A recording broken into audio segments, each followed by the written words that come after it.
ఆదిలాబాద్లో ఉద్రిక్తత చోటు చేసుకుంది. సోయా రైతుల ఆందోళనకు దిగారు.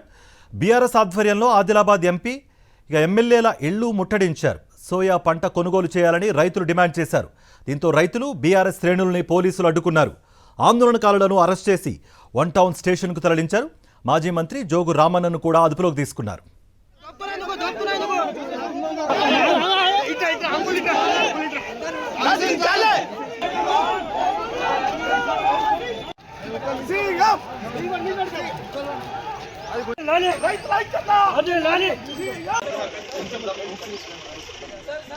ఆదిలాబాద్లో ఉద్రిక్తత చోటు చేసుకుంది. సోయా రైతులు ఆందోళనకు దిగారు. బీఆర్ఎస్ ఆధ్వర్యంలో ఆదిలాబాద్ ఎంపీ ఎమ్మెల్యేల ఇళ్లు ముట్టడించారు. సోయా పంట కొనుగోలు చేయాలని రైతులు డిమాండ్ చేశారు. దీంతో రైతులు బీఆర్ఎస్ శ్రేణుల్ని పోలీసులు అడ్డుకున్నారు. ఆందోళనకారులను అరెస్ట్ చేసి వన్ టౌన్ స్టేషన్కు తరలించారు. మాజీ మంత్రి జోగు రామన్నను కూడా అదుపులోకి తీసుకున్నారు.